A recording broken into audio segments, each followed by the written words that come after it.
War on Drug Investigation. Shout out kay AG Vlog, AG Buena Vlog. Okay, so sa kanya galing tong video na to, pakinggan natin to. Pero bago po tayo mag-start nito, may sasabihin lang ako dito kay si Raul lol. Si Raul lol, gusto yun niyang ipakuan ba, gusto yun niyang ipakunik kaning ilang investigation karon para na magamit ang ICC kuno. Nana daw ang ICC sa Pinas kuno, ingon ni Trillanes, paabot nila na June, July, hapit na mag-August, June, tapos na ang June. Ayun, gusto nila i-connect tong ano na to, itong ano nila sa Kongreso ngayon about sa war on drug ni Tatay Digong. Karon supla siya ni kuan ni General Albalay, General Albalay, basta mo na si General, supla siya. Unsan man ni akong dilay, di naman ako makalitok. Permi siyang supla, gusto gid niyang ipakuan ulawan naman ni siya, maoning iyang na lagi pugos-pugos ni iyang negation. Mo na gusto niyang ang meaning aning negation is kanang naagi mga matay gid ba daw ba sa kuan ba, kay mao man gid gipanggamit sa police pag negation daw naagi daw mamatay. Ayon la paminawan ninyo si Albayalde, kita mo ko mga paalubot diri ang tayo. Ay mga agoy. So ala na mo siya, nakatupis masinta mo po. Anang sana ko ato, basta man to. Ata yun yung mga nagtupis diri. Kasi kita nasa tubangan gid ako. So duha ka kanag yung mga words nga kuan ba, iyang gipanggamit karon, minaw na to diya sa video ni kuan, video ni AG Buena Vlog. Nanguha kog clips gamay sa imong AJ para kuan sad. Salamat kayo na notify ako ni video, pagamita ko para maka-reaction sad ko. Ato ni sanayon nimong video. Okay, so tan-aw nato si kuan, si Albayalde kung unsaon niya pag supla-supla ning duha ka mga kuan. Di ra ba na sila patawag og NPA kay ingnon dayon og tag unsa na term na pud nila nga kuan kuno, kuan sila, pasanginlan sila, lolo ninyo. Klaro na kaayo mga supporter mo sa mga NPA. Sige, tan-aw nato ni nga video.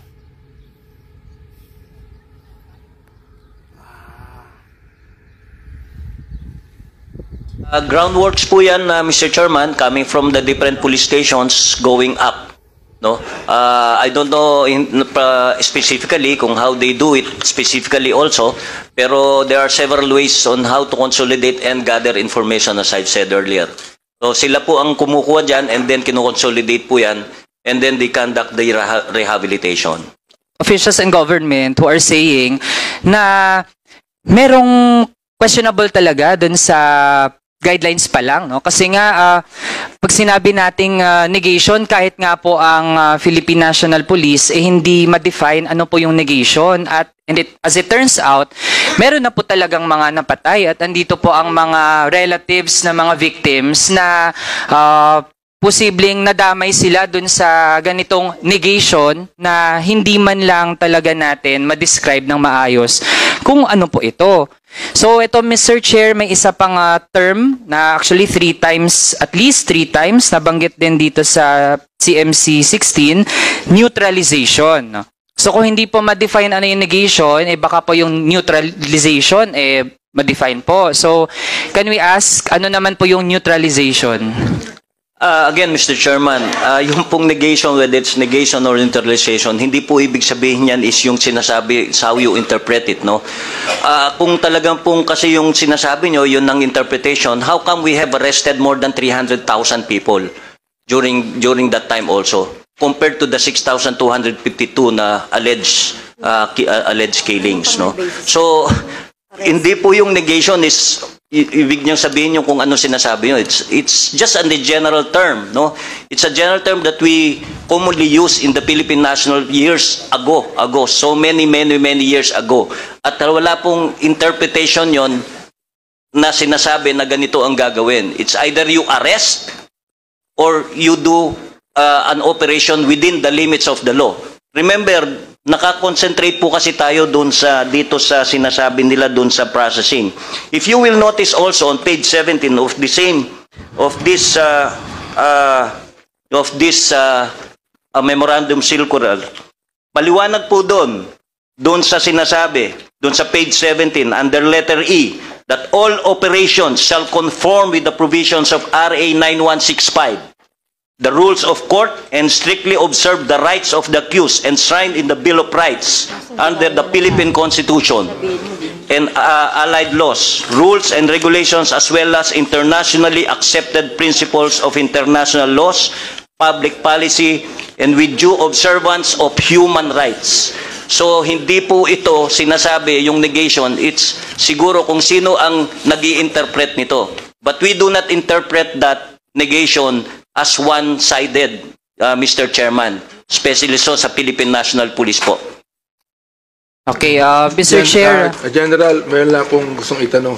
Nang magtanong naman si Representative Bienvenido Abante Jr. kaugnay sa 300,000 na naaresto umano ni Albayalde at 6,000 ang namatay, binara ni Albayalde si Representative Abante sa mga sinasabi nito at nilinaw kung ano ang gusto niyang ipunto. Sa kalaunan ay kumalma si Abante nang mapaliwanagan ng dating PNP chief. Nabanggit nyo that you were able to arrest 300,000. Yes, Your Honor. If my record serves me right, we have 345,216. I just don't know the exact dates from 2016 to 2019 or 2016 to 2022. But I think the PNP can give you the exact numbers, Are they Mr. all Chairman. now being rehabilitated, or there are cases in court on the 345,000? Pardon, Mr. Chairman. Are they all now being rehabilitated, or? No, these are there the arrested cases in ones, court? Mr. Chairman. Arrested ones. Those rehabilitated, I think there are more than 1 million during our time, Mr. More than 1 Chairman. million. Pero yung Yes. arrest, for example, Yung mga arrest, I ano have pong my ginagawa nyo I have my own. when you arrest them? I'm sure their cases are still ongoing, Mr. Chairman. Whatever happens during Then the you said PNP. also that comparing that to more than 6,000. So therefore, you are making the 6,000 legitimate. No, to the Mr. Chairman. 300,000. No, Mr. Chairman. I'm not saying that, That's Mr. what Chairman. I'm saying. I mean, I heard it. I heard it from you. That you have arrested 345,000 and only 6,000 have died. So I'm therefore, asking- you are legitimizing the No, Mr. Chairman, I 345,000 never... as against the 6,000? No, Mr. Chairman. Please, Okay. you got me wrong, Mr. Chairman. Ang sinasabi ko lang po dito is yung sinasabi na word na negate, no? Yung negation and the neutralization. It's not about killing, it's all about police operations. Whether it's arrest or police operations resulted to the killing of the suspect. So Thank you, yun lang thank you po ang for- ibig kong sabihin, Mr. Chairman. Thank you for clarifying. Thank you po. Thank you po, Mr. Chairman. Kasi alam mo, pag No. pinag-usapan natin yan, wala tayong pinagkaiba kay Hitler. No, dito. Mr. Chairman. Hindi po yan ang ibig Diba? namin sabihin. We're just trying to say yung word kanina na pinipilit po yung negation. is all about. Sinabi ni Hitler, I killed 6 million Jews so that about 200 million Germans would live. No, Mr. Chairman, we are pro-life, Mr. Chairman, in the Philippine National Good. Police, and one death is too many, just like what you said earlier. Salamat po. Ngunit hindi pa rin tumitigil si Raul Manuel at tila naghahamon kay dating PNP Chief Albayalde. Pero matapang pa ring dumepensa at hindi inurungan si Manuel sa mga sinasabi nitong negatibo kaugnay sa war on drugs ni dating Pangulong Rodrigo Duterte. Pakinggan natin ang sagutan ni Representative Raul Manuel at former PNP Chief Oscar Albayalde. Mr. Chair, i-reiterate ko lang po kasi nga hindi pa rin nasasagot yung tanong, no? Una yung sa negation, tapos yung neutralization kung pareho ba yun, magkaiba ba yun, and Kaya po siguro hindi masagot kasi nga hindi din malinaw talaga kung ano bang gustong mangyari dun sa mga napagsususpetsahan. Ang nakapanguna lang po talaga parang tinatrato na guilty po sila kasi supposedly naman kung merong sapat na ebidensya na bahagi sila ng drug trade, edi bakit hindi mag-file or mag-process para magkaroon talaga ng warrant of arrest sa kanila. Ang dating po ay mag-house to house pa tapos kung hindi mag-voluntarily surrender kasi nga suspected po Again po, hindi pa po ito mga may kaso talaga. Suspected pa lang pero bakit po voluntarily surrender? Yun pong hindi ko maintindihan, Mr. Chair. So surrender ka pero wala ka pang kaso. So, ang dating ng Mr. Chair, paano pa kapag hindi ka nag-surrender, inenegate ka na. At kasama dun sa mga negated, buhay po nila yung na-negate, Mr. Chair. Napatay po sila. At hanggang ngayon po, hanggat hindi po ma-define talaga yan, ibig sabihin, dun pa lang sa concept nitong war on drugs, mula dun sa naunang nilabas na si MC16, may problema na talaga tayo. Kaya ang resulta, pati mga bata at kabataan, namatay na. Taliwas dun sa promise nitong war on drugs na gaganda ang buhay, maging okay yung bansa, kung mangyari ito, di ba? Mr. Chair, dun sa phase ng house-to-house visitation stage, ano ang general na experience ng ating mga pulis kapag pupunta sila sa bahay, ano ang kanilang ginagawa kapag napuntahan na nila ang bahay ng suspected drug pusher or drug user? Mr. Chairman, I have no actual and personal knowledge on how they do it as a commander dahil ako po ay naging regional director and the Chief Philippine National Police. But on the process, kanya-kanya po silang style dyan. Although ang nakasaad po dito is only knock and plead. Yun po ang ibig sabihin kasi ng tokhang. It's a Bisayan word which means knock and plead. Wala pong sapilitan ito, Mr. Chairman, and they do it I know they do it randomly in different houses. Kaya wala po silang search warrant, yes, but because they knock and plead. Wala pong sapilitan na nangyari dito, Mr. Chairman. Okay, Mr. Chair, tanong po natin kasi batay sa CMC 2016 sa processing and documentation stage, and I quote, Part 4A, all suspected drug personalities who shall voluntarily surrender shall be required to fill out a voluntary surrender form. So, Mr. Chair, tanong po natin, paano po yung mga hindi voluntarily na magsusurrender? Ano po ang ginawa sa kanila ng police? That I have no knowledge of, Mr. Chairman, because as you have said, they did not surrender. So wala po kaming information on that, Mr. Chairman. I think, Mr. Chair, since ito ay operasyon na pinamumunuan ng police, then dapat meron po tayong makuhang sagot. Dahil nga, Mr. Chair, meron silang listahan ng mga suspected na drug pushers or users, and as said,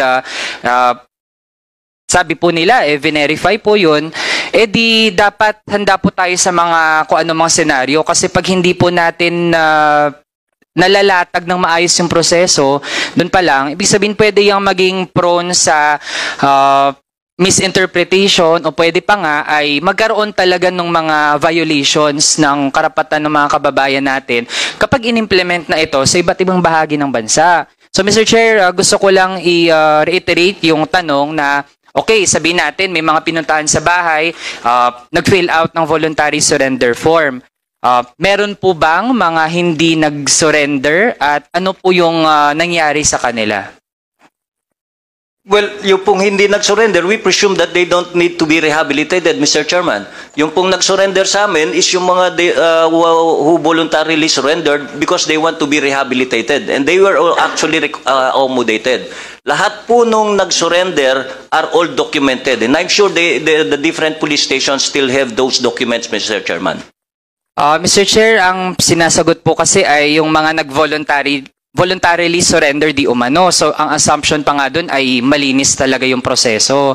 Mr. Chair, kasi, nasa section 4E, and I quote, "Any person suspected to be involved in illegal drug trafficking who denies or refuses the house-to-house visitation shall be referred to the anti-illegal drug units for immediate case build-up and negation."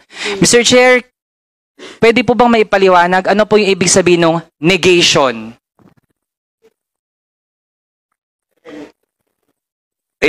Basically, it's just a word, Mr. Chairman, dahil madalas po yung word nga questionable, yung neutralization, negation, whatever you want to call it, it's basically just a police operation. Yun po ang ibig sabihin lang nun. Wala pong ibig sabihin na iba yun. It's just a police operation. They'll be subjected to police operations. Meaning, yung mga normal police operations po, intelligence build-up, and kung makakuha ka ng ebidensya, then you can conduct police investigations through bypass or probably as apply for search warrant. Gets nyo? Ayan, no? Nasagot. Titingnan natin kung anong resulta itong congressional hearing nila na ito. Kasi gusto talaga nilang i-connect. Pati nga yung kay Mayor Alice Goo, gustong i-connect yun kay Tatay Digong. Titingnan natin kung ano nilang, paano nila ito gagawa ng istorya. Manginginig na kayo ngayon. Sige. Subscribe nyo si AJ Buena Vlog at saka si Coach Ricky Gonzalez. Huwag nyo kalimutin yan. Okay? See you next time for the next reaction video.